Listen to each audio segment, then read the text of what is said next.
Hi, I'm here to tell you about an exciting project called North Wales Together, Seamless Services for People with Learning Disabilities. It's all about how we can support people to have a good life and better services. It's for children, young people and adults across North Wales. So why have we created this project? Well, firstly, a law called the Social Services and Wellbeing Act says we must find out what people need. The Act says that social services and health must put the person first and let them have control of their support. Support people to sort any problems out early, before they become too big. Support people to live healthy and happy lives, and make sure that everyone works together to find out new and better ways to support people. To meet these aims for people with learning disabilities and their carers and families, a North Wales Learning Disability Strategy was put together based on what people told us mattered to them and other evidence of needs. The strategy sets out how we will try to make lasting changes to the way we do things in North Wales so that everyone with a learning disability can be supported to live the life that they want to. These are some of the things that people with learning disabilities told us were most important to them in terms of how we go about shaping support, meeting their needs and the aims of the strategy. I guess the thing that's most important to me is family, people with a learning disability being heard and getting their voices across to other people, and basically just being busy. Socialising, mixing and that kind of thing. Going to the theatre, yeah.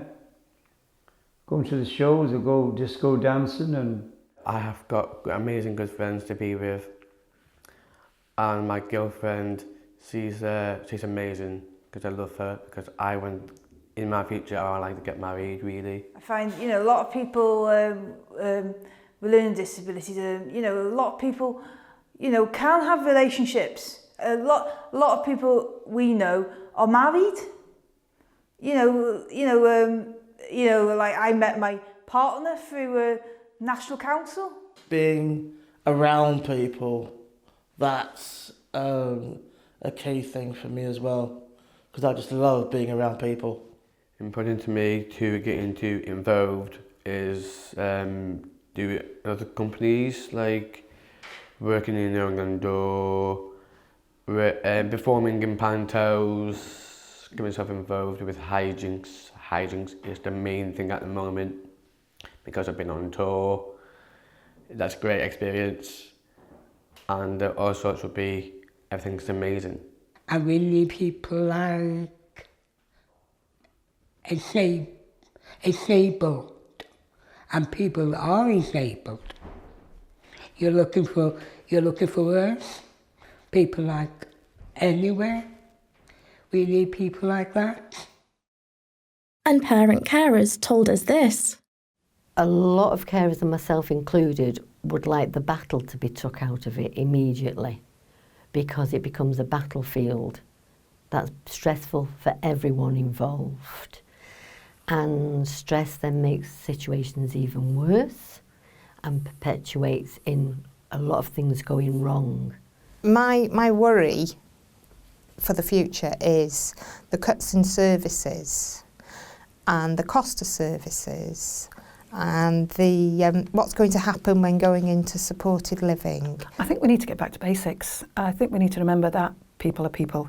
I am a carer for an amazing individual, member of my family. She's totally amazing, but she tends to get defined by what she can't do.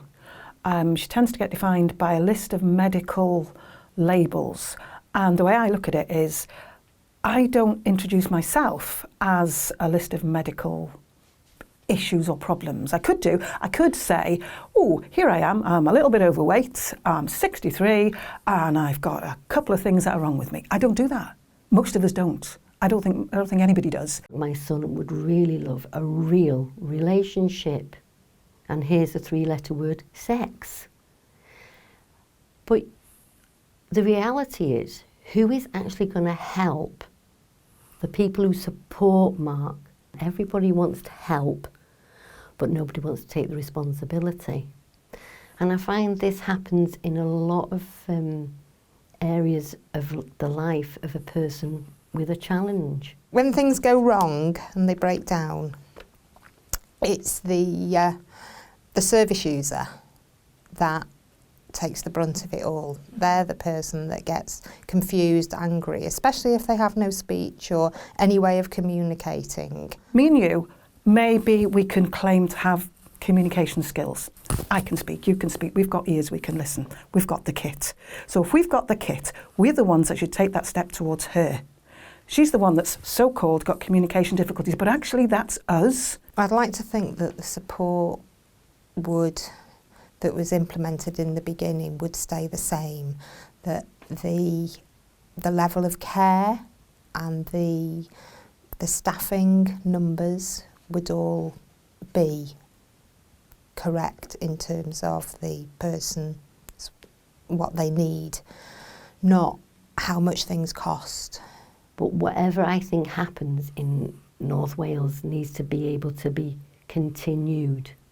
And if it's successful, keep going, because there is so many areas of their lives that go up, down, and then they're expected to carry on as though nothing's happened, and they are really affected, and so's the family. Things need to be stable and to carry on, and it's not just a tick box and a really nice little exercise. So what happens next? The team will be working with people and organisations across North Wales to try to make the aims of the Learning Disability Strategy a reality. The team will be working in partnership with people with learning disabilities, their carers and families, and organisations to make and deliver plans to meet these aims. It's important that everyone has an equal voice and that decisions are made together. This is called co-production. So, we need your help to make this happen. Please get involved. Contact the project team, come along to one of our events, groups, or meetings, and together we'll make sure that people with learning disabilities are supported to live the life that they want.